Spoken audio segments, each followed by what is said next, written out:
Good evening, everyone. This is the Westwood Board of Selectmen, and tonight is Monday, October 2nd, 2017. We are meeting at 6 p.m. for the sole purpose of interviewing Mr. John Deckers, our finalist candidate for the position of the Westwood Fire Chief. Sitting in tonight for our Town Administrator, Mike Gillette, is Pam Dukeman. Mr. Gillette is unexpectedly absent. We're going to start the meeting, as we always do, with the Pledge of Allegiance. Pledge allegiance To the flag of the United States of America and to the republic for which it stands, one nation, under God, indivisible, with liberty and justice for all.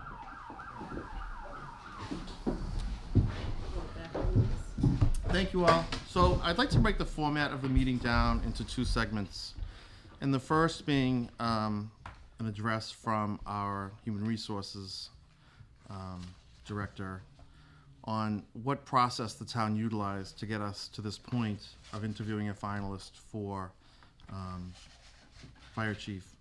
And then after that, an introduction of Mr. Deckers and some questions for him. And then lastly, the board can then kind of decide on next steps and deliberate.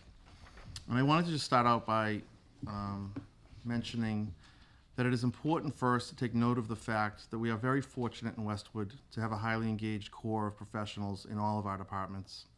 From our teaching staff to our DPW workers to our first responders and all of the administrative and supervisory folks who support those workers, we are indeed fortunate.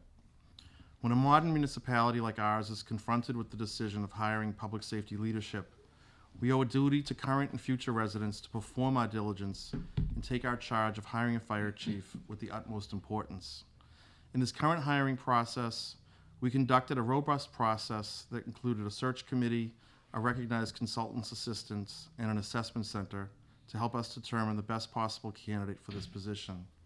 On behalf of the Board of Selectmen, I sincerely thank all of those individuals who applied for this position, who partook in our process. I thank as well those members of the search committee who assisted us in resolving this important question.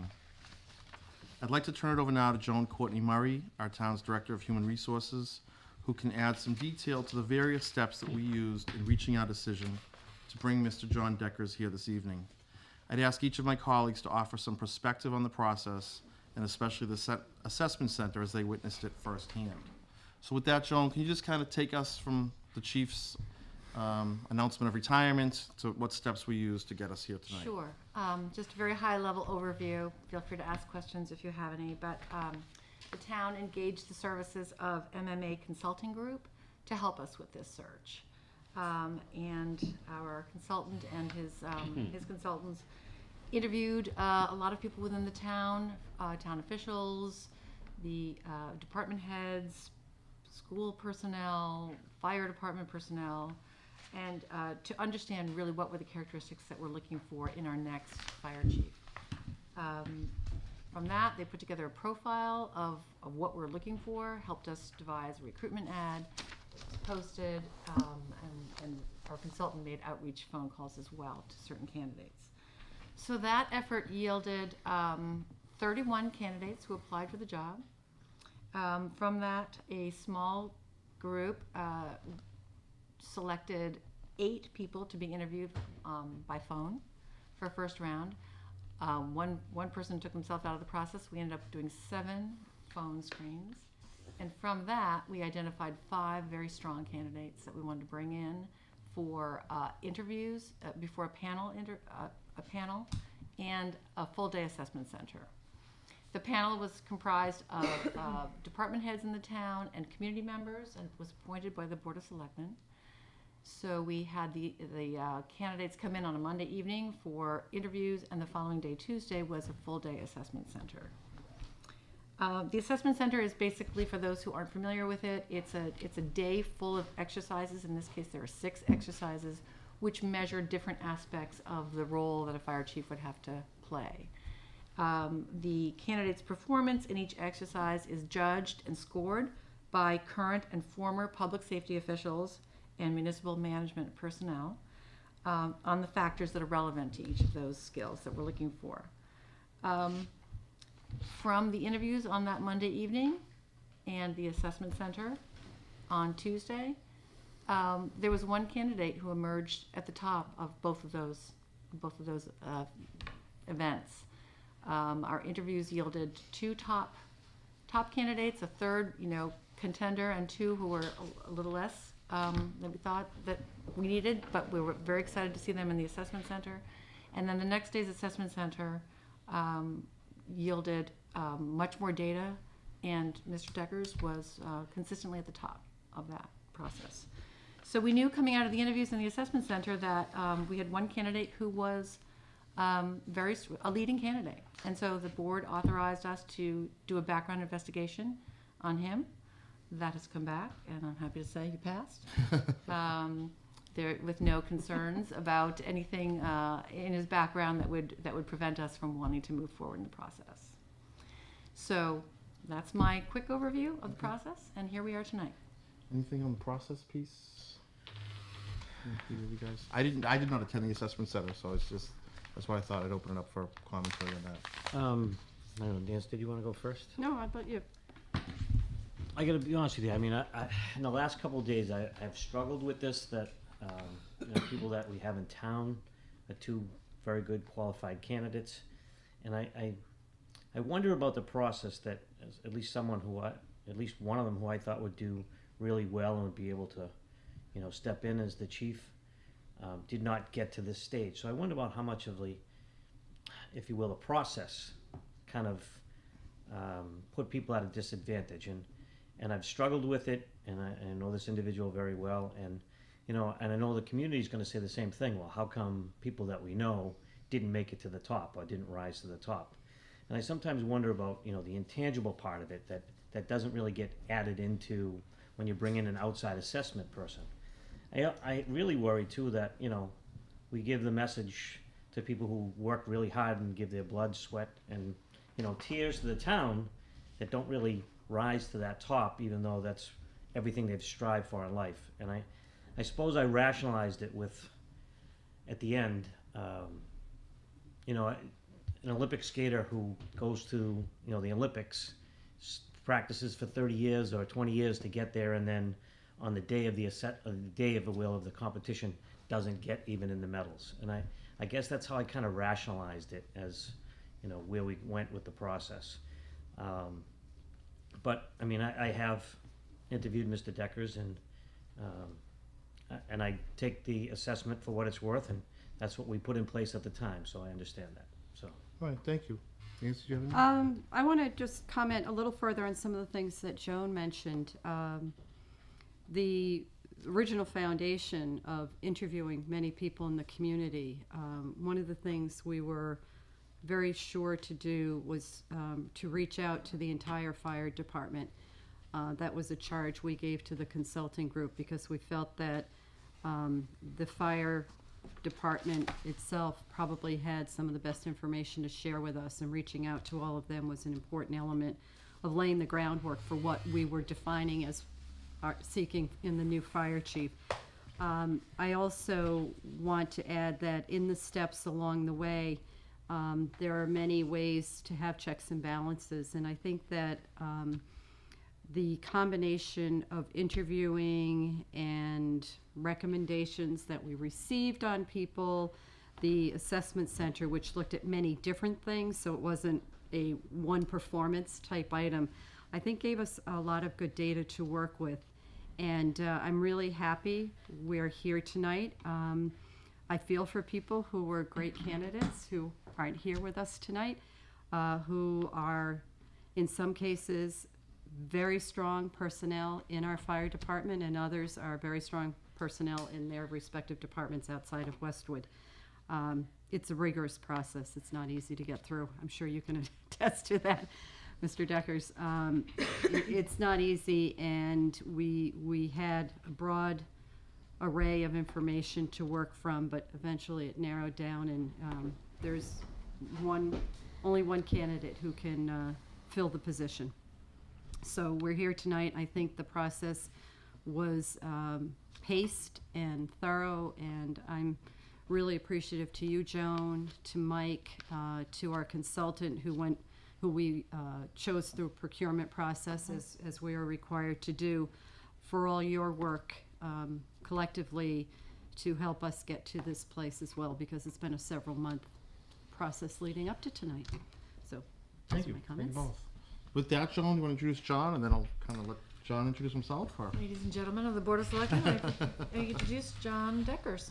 All right, John, why don't you tell us some biographical info, and then we do have a series of questions. Okay. I was born in Boston, lived in Hingham, Massachusetts for a good chunk of my life. I attended Zavarian Brothers High School, all 4 years, graduated, and then went off to St. Anselm College. One side note is I actually met my wife at a high school dance at Zavarian and married her 6 years later and have been with her ever since. So I went to St. Anselm, studied computer science, did 2 years there, decided I wanted to change and transfer down to the University of Connecticut. At the University of Connecticut, I got a degree in education, certified to teach business education, but the governor at the time enacted some legislation that kept the retiring teachers on, so I didn't have a job when I graduated, so I decided to go into a childhood dream of mine and owning a landscaping and construction company. At that point, all the folks that were coming to work with me were in the fire department there in town, so I joined the fire department and was able to realize the second passion that I had, being a firefighter. And then as I continued through that and going through all the steps in the fire department, I also got my executive fire officer certification from the National Fire Academy. And then I also ended up going to Anna Maria College, where I got my master's in public administration. Great. So John, we, with Joan's guidance, put together like 6 questions. So let me just kind of jump into them. From what you've been able to learn about Westwood and its fire department, briefly describe how your education and experience qualify you to be selected as the next fire chief. Setting aside my college life and focusing directly on my fire background, is that when I joined the volunteer fire department, I really got excited about the fire service and jumped right into learning as much as I could. I have been able to get most of the certifications required by the national boards. I was certified firefighter 1, firefighter 2, firefighter 3, fire officer 1, fire officer 2, instructor. I've also become a hazmat technician. From that point, I was also able to sit in almost every role in the fire department, both in my volunteer organization and my career department. When I got hired as a career firefighter, I switched my roles. I was no longer an active firefighter in the volunteers, and I moved into training and traveled all over the country and received a tremendous amount of experience training and taking different classes. Also, in the career side, I was able to sit as a firefighter, and it was very important to me to sit in every one of those roles because I never wanted to be able to have someone say that I didn't understand their position. So I aggressively went after the education to make sure that I was able to test well and sit in each one of those positions. So in my career department, I came in as a firefighter. A few years later, was promoted to apparatus operator. A few years after that to lieutenant, then to captain, and then to battalion chief, which is the position I currently hold. All of that time, I continued delving into my education. I feel it's extremely important to maintain that and to continue through with that process, because from the beginning, I wanted to be a fire chief. And the only way to do that was to become educated. And I knew in my career department that I'd have an opportunity to potentially sit as the fire chief, but I also knew that I'd have the ability, if I hunkered down and took it seriously, that I could go other places.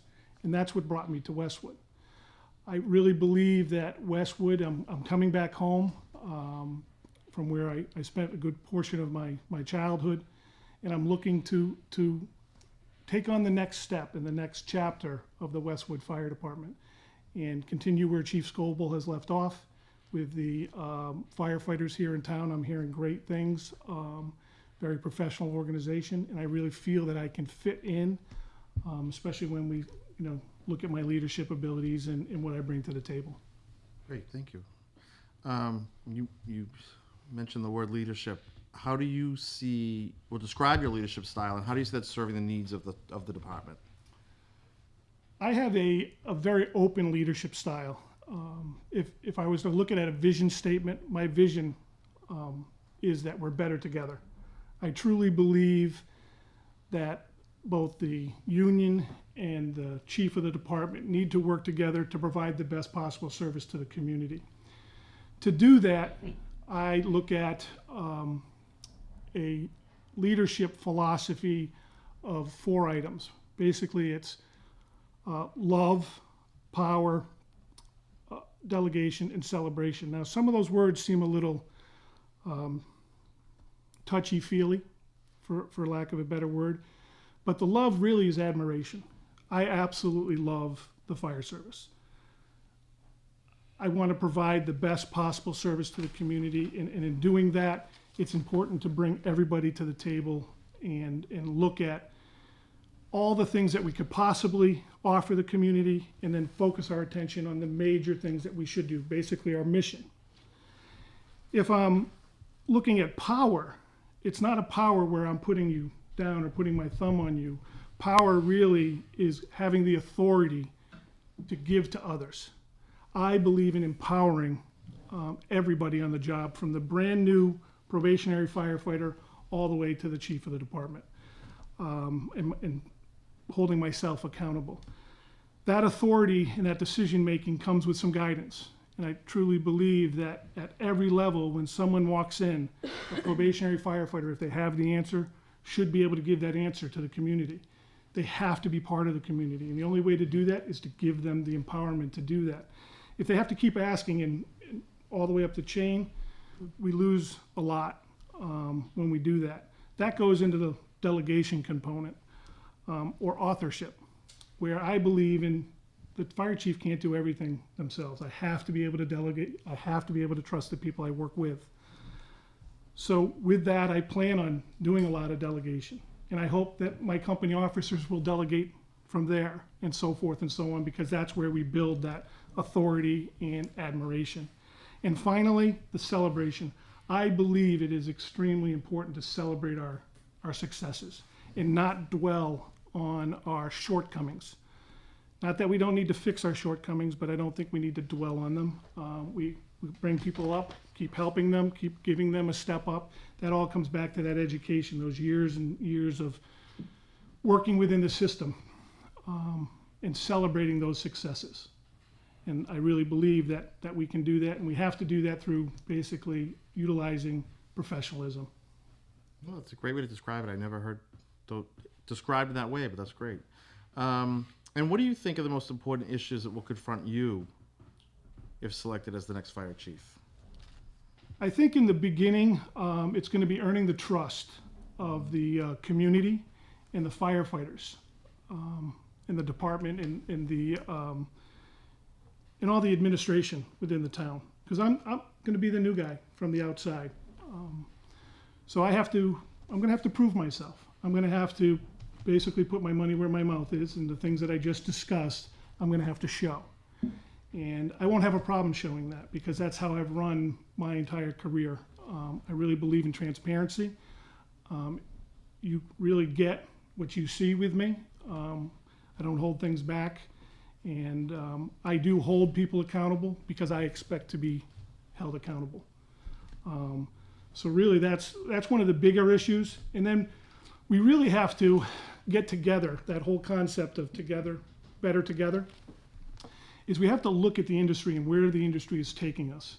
There's a lot of different things that we need to be, not just on the cutting edge, but we need to be on the bleeding edge of change in the fire service. We need to always grow. We cannot maintain. The minute we start maintaining, we're going to die as an organization. We don't want that. So it's very important that we stay on those cutting edge ideas, mobile integrated health, all those type of items, so that we can better help our community.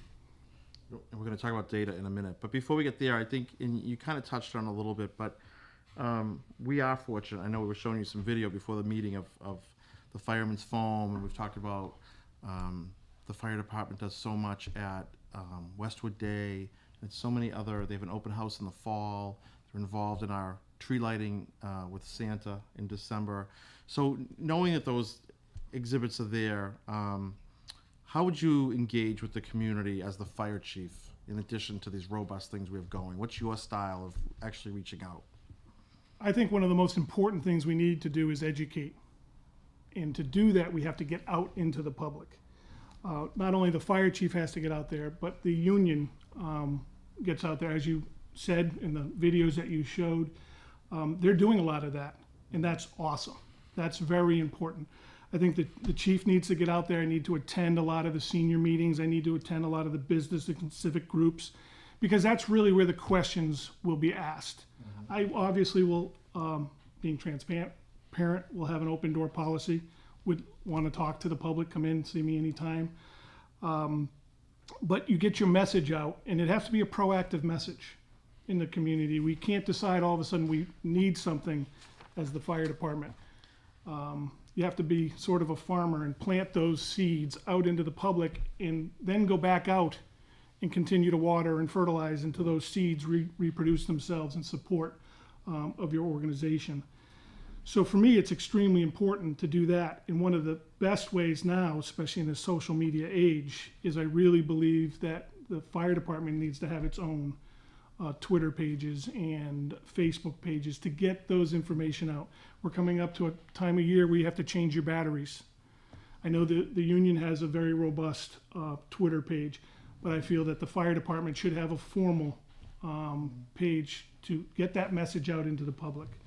So that's getting up with the technology and serving that, and if running into traffic problems, if we happen to close down a section of town because of an incident, it'd be nice to put that on a Twitter so that those of you on Twitter might know that we've just shut down East Street or one of the major streets. So that's Never important happened, information. Well, it will for the next year and a half until I fix the bridge. Oh, for sure. You guys, Once the bridge That's is coming. fixed. you're all making me realize I have to get a Twitter account.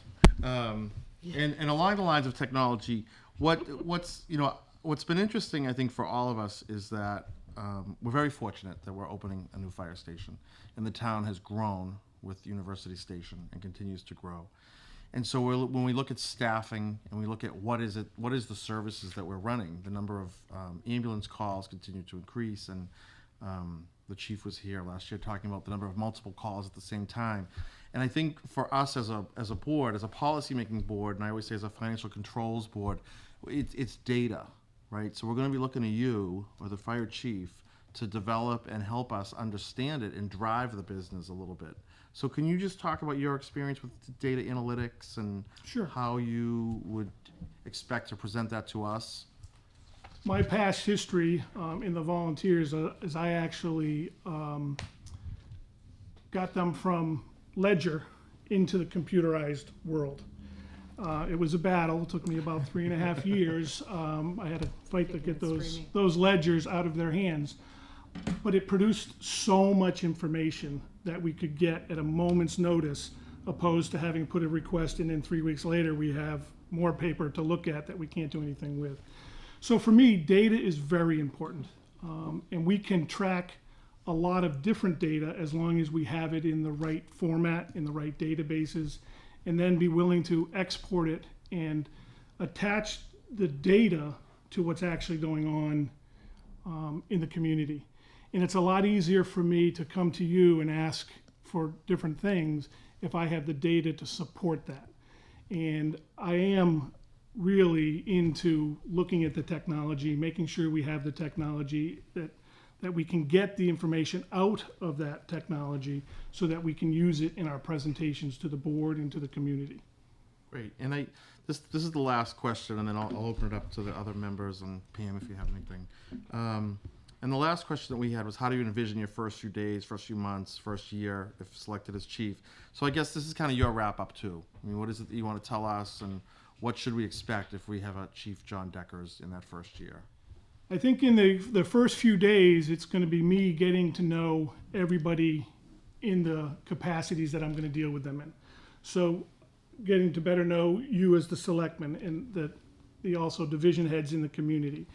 But most importantly for me, it's going to be getting to know the firefighters and the command staff of the fire department. I don't profess to have all the answers.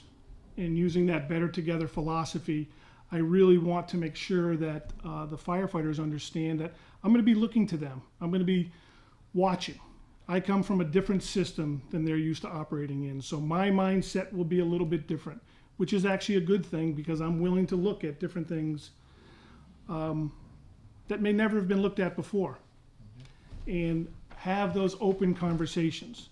So in the first few days, I'm going to be spending a lot of time getting to know the people, meeting each and every one of the firefighters assigned to the fire department.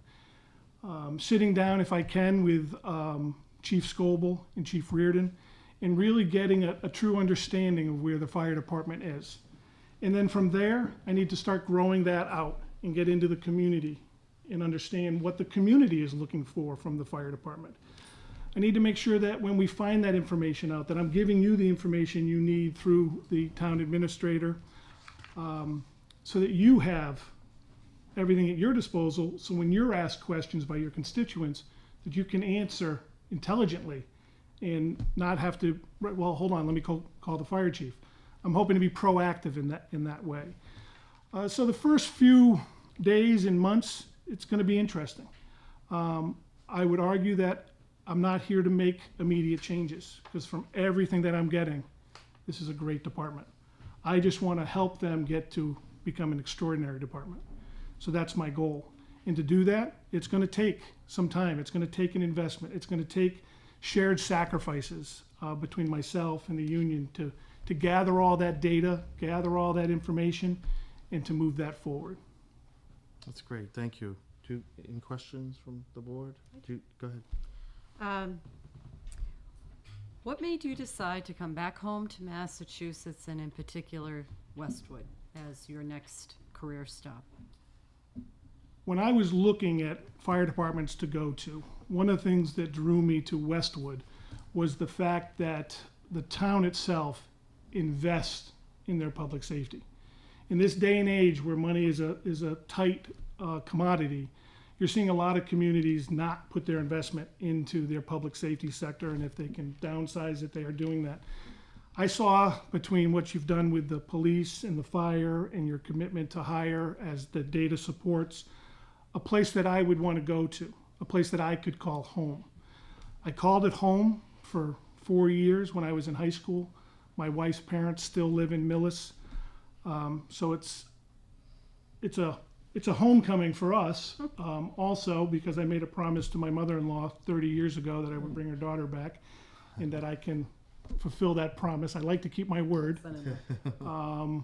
So that's what's important to us. It's about family, and I want to become part of the family here in Westwood. Thanks.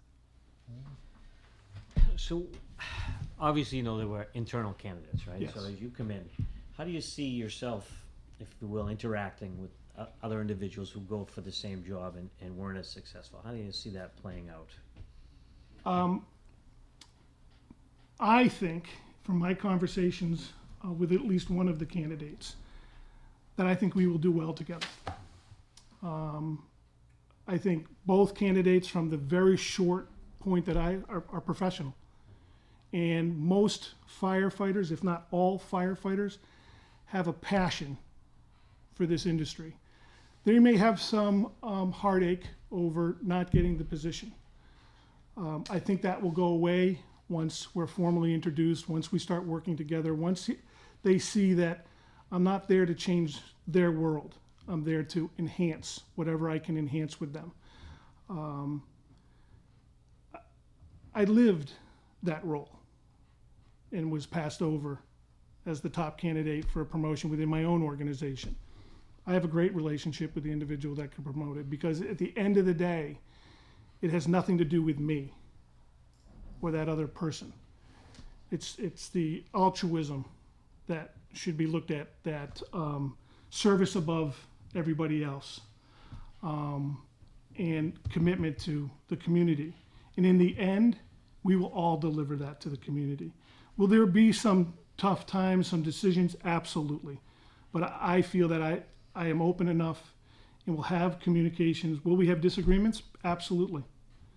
Because I may have a a path I want to go down, and they may have a path that they want to go down, but we will come to a consensus, and we will go down that path together. Pam, do you have anything? No, we spoke earlier.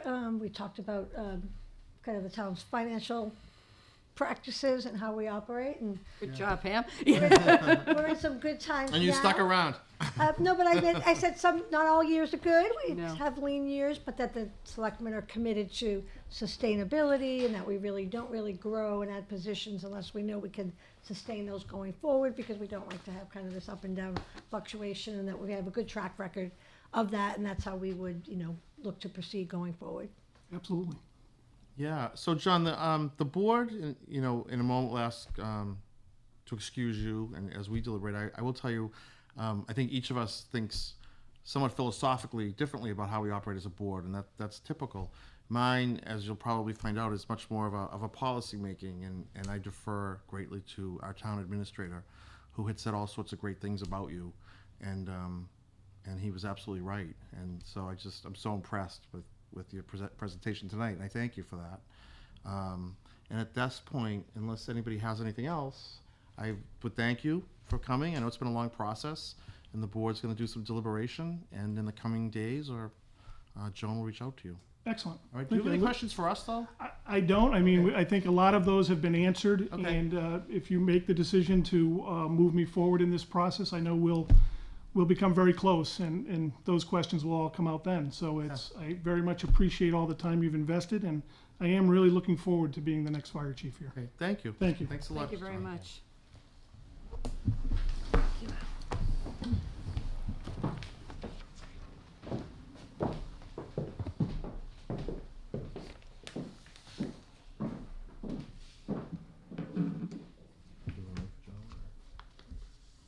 Probably wait for Joan, I think. That would be my guess. Yeah. No, I'm fine waiting for her.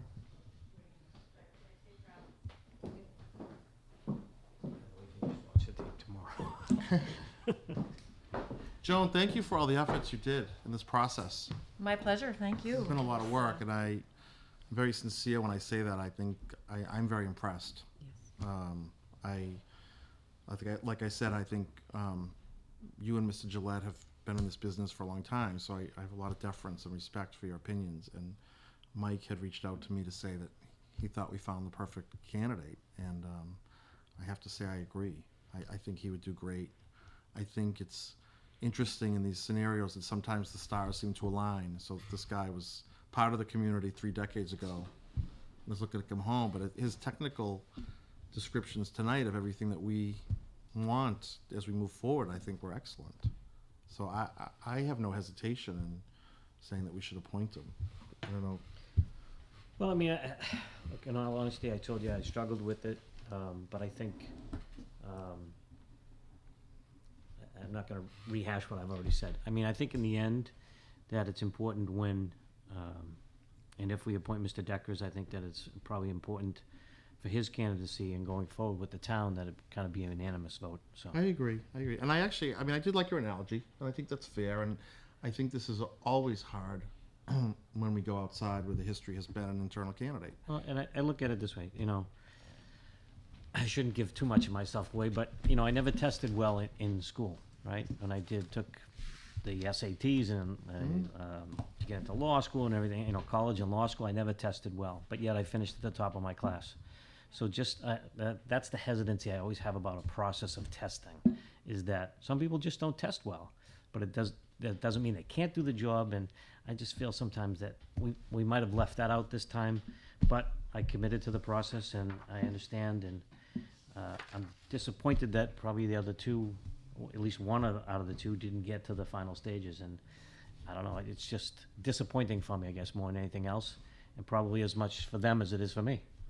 But Well, and if I can add, I don't think this is personalized to just you. right, We've heard from a lot of people in the community who would express deference to internal candidates, and that should be the way we go, and that's fair and understandable. And we had a goal to hire the best, and we had an opportunity to look more broadly, and you know, sometimes it's just the pool of candidates and who you're compared to, as opposed to being not meeting a certain standard. I think we had very good finalists. And I want that really to be clear. And as we heard tonight from John, but hearing from him along the way, he's been consistently at the top of the group. And for good reason. He brings a lot of broad skills. His goal has been to come back to Massachusetts. He hasn't been trying to leave somewhere. He's been trying to get somewhere. And to get to a fire chief position in Massachusetts has been his goal. I hope that his style can be received well, and that the team of talented professionals that exists there can welcome him and work with him for the betterment of the whole department. And to those who didn't achieve this position, they are still integral, qualified, strong people within our fire department, and they're important. And with that, I am happy to make a motion if the chair so wishes. If I may, just one more thing. I mean, quite honestly, I would say had we not had internal candidates, that I think that Mr. Decker's would have been my first vote. So understanding that, you know, that was the problem I had with, you know, the people that work hard. I think sometimes it's a tough message to send. And so had there not been any internal candidates, I think I wouldn't wrestle with it at all. I mean, I spoke with him, I spoke to his wife. I mean, I think he's a down-to-earth guy, and I think that he will do a good job for the community. So I will entertain your motion, if the chair so desires. No, I'm fine. You have a motion. I actually wrote one. Do you want me to make it? Is it easier? Or do you want to read mine? I just think that was a little wordy. Okay.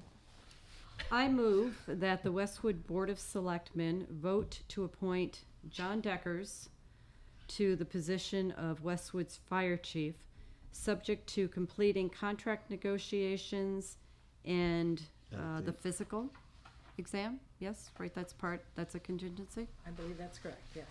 At a date to be determined by the town administrator. A date to start? Yeah. And to start at a date to be determined by the town administrator and staff.